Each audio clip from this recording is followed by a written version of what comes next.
going to talk about the reasons that you are wired possibly for stress and success and how this can lead to burnout and what's really necessary to break free. And I think that number 3 is going to be really important for you to understand the strategy and why a lot of the common things haven't worked for you. My name's Rochelle Walsh. I've been a complex trauma therapist for many years. I understand a lot about the brain and the body, and I have a transformational program for women helping them break free. When I talk about burnout, what I'm talking about is a chronic level of stress, fight or flight that's going on. So people start to experience things like brain fog, overwhelm, emotional overwhelm, feeling really fatigued. They might start having body symptoms, TMJ, insomnia. They feel flustered. They can't concentrate as much as they used to. They might have gut issues. They also might feel irritable with people they love. They might feel on edge. And yet on the outside, oftentimes these women, I find, they look like they're just holding it all together. No one on the outside would guess that they're struggling like this. And for that reason, they've been able to keep it under wraps and their body's holding this stress. So I'm going to talk about 3 reasons that we're wired for that and how we can really break free and the things that you need to understand. So the first thing is that oftentimes with people with burnout or chronic stress, there is a core program in the subconscious part of the brain. So this core program might be the thing that drives them to perfectionistic tendencies, or to be the go-to fix-it person for everyone, or to need to do everything in a certain way, or need to pay special attention to have control over outcomes. These core programs are, again, in the subconscious brain, and so they were learned early in life. We don't always have to know the origin of the story, and I understand a lot about this. Like I said, in complex trauma therapy, I've worked a lot about this, but the thing that's important to understand is you don't always have to know the exact moment. What you need to understand is that those programs are there, and you have to be able to relieve them to get a different outcome. So oftentimes people can look around and see that they have counterparts who aren't at work, maybe who aren't experiencing the same level of stress as they are. They're having a different experience, and it's because of these core programs that maybe it's not safe to relax, or that they can't be vulnerable, or that it's not safe to express emotions. And these core programs, really figuring out what those core programs are that lead them wired to success and stress, is really important. Now, the thing to understand about these core programs in the subconscious brain is that the mind holds on to them for safety. This is how you get belonging. This is how you get noticed. This is how you make people appreciate you. This is how you ensure safety. And so these core programs, because the brain associates them with safety, is in this very protected part of the brain. Think about it as kind of a safe house of the brain. And so these core programs cannot be relieved just by positive affirmations on the mirror, or reading self-help books, or someone telling you to think different. Many times these women will say, well, I am a perfectionist, but I don't want my kids to feel that, so I try really hard to say and do something for someone else. Or, of course, I don't hold other people to the same standards, but I am my own worst critic. So these core programs aren't reprogrammed simply by knowing something different, like knowing something different for someone else. But these core programs are what wire you for burnout, for stress. That's why changing jobs, taking a sabbatical, even retiring doesn't relieve them, because those core programs that are activating that stress response don't go away just because we change environment. So that is the first thing, core subconscious programs. You cannot get to reprogram core subconscious programs when you're in a state of fight or flight. So when people are in burnout, chronic stress, and they know that there's these limiting beliefs there, these core programs, they simply can't get to them because their brain is in high beta waves, fight or flight. That's a protective mode. So the last thing your brain wants to do is chip away at these core programs that it believes keeps you safe when you're in fight or flight. So reprogramming these core beliefs is super important, but you have to be able to calm first, calm the nervous system first.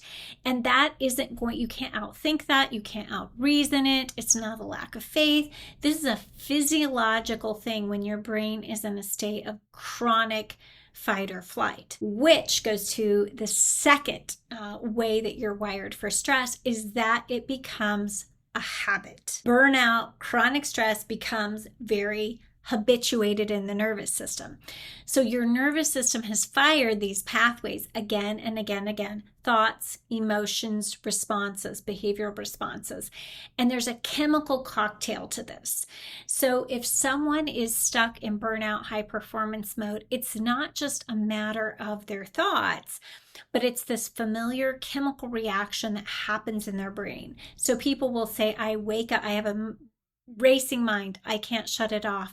I have this constant sense to do more, or that I should be doing something different, or to review everything that needs to be done. I'm hyper alert to what's going on around me. And there's a chemical reaction of stress response, and the body becomes habituated. So it's literally wired for stress and burnout because you have these pathways that have been fired and wired together. And we talked a minute ago about core programs, which are also in the subconscious. Well, these fight or flight habits, habitual responses, they are also in the autonomic nervous system. So they run like programs, just like in our autonomic nervous system. It controls our digestion, our heart rate, our breathing, our temperature, all the things we don't have to think about. This stress response, if it's been habituated over time, it's like this pathway of chemical reactions that happen in our brain, in our body, on autopilot. So it's a very difficult thing to just will ourselves out of. So I always give people the analogy, you might have read a lot of good books on nutrition, but you can't stop your stomach. You can't tell your stomach not to digest your lunch, if you ate something that didn't agree with you, right? So it's a different operating system. So this habitual response of stress response in the autonomic nervous system has a very chemical composition. It has, wiring, groundwork that's been laid down. And so trying to out-reason it, you're really not going to be able to change that without doing some body-based interventions to really interrupt that pattern. So the other thing to really understand about this habit part of it is that once that those connections have been laid and repeated over time, a breakthrough can't do it for you. So I have had people pay big money to go to retreats where, there's no names, no responsibilities, and they have major breakthroughs. And guess what? It does nothing for them. It helps them in the moment because they have a breakthrough. But what happens is they come back to real life, and then they have the habits that were there before because the breakthrough didn't give them integration. So they had an experience of something, but it didn't have time to stabilize. It didn't have time to build a new habit. It was just a breakthrough. It was an experience. It was something, and they say, oh, this could be possible. And it is possible. But to make it be possible, we have to have a new habit of calm, a new habit of nervous system regulation, parasympathetic nervous system response. And this habit of that, it takes time to build, just like the stress pattern took time to build. Now, some people may have had this stress pattern all the way back to childhood. Other people may have gone through a season of intense stress or trauma, and then it kind of took form. So that can vary.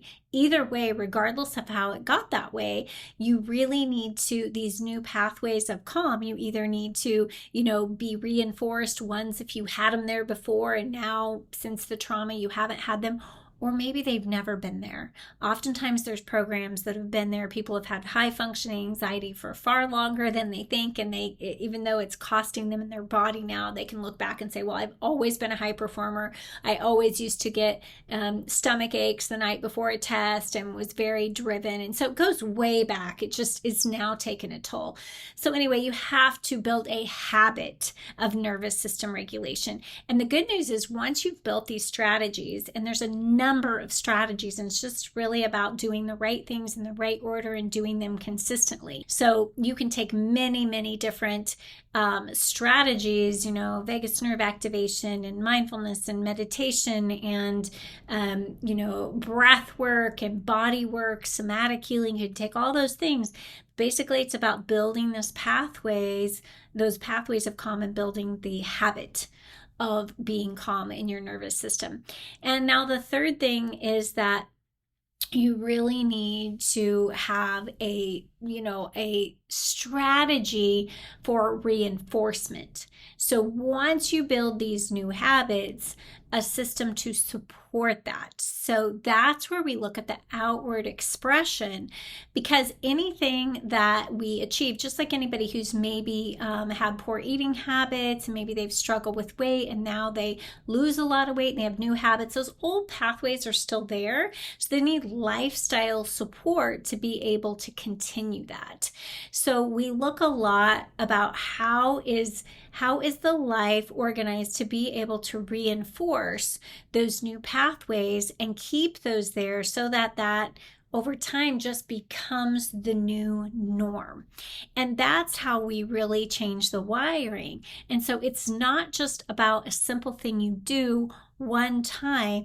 It is really about becoming a person who has healthy nervous system regulation and who supports that in a variety of ways. So we can support nervous system health through the things we think, how we regulate emotions, our lifestyle patterns, sleeping patterns, eating patterns, what we expose ourselves into the environment, how we set boundaries in relationships.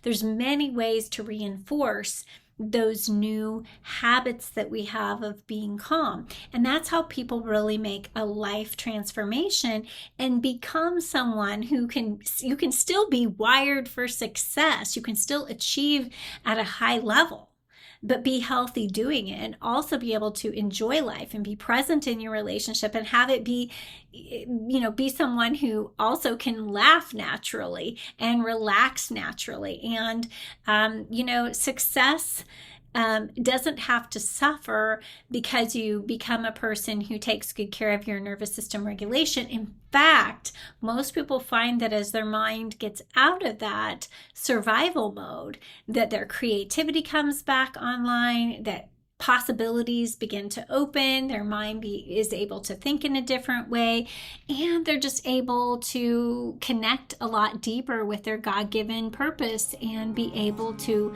move forward in a way that feels really meaningful to them. So I hope this is helpful to you, and if you're someone who is stuck in burnout, chronic stress, I'd invite you to watch my masterclass that I'm going to link below. It's full of good information, and at the end there is a link to click if you'd like to apply to work with me closer to be able to achieve these kinds of results. Please know it's possible, and I look forward to having you subscribe if you found this information helpful and want to hear more of my videos. So thanks for being here.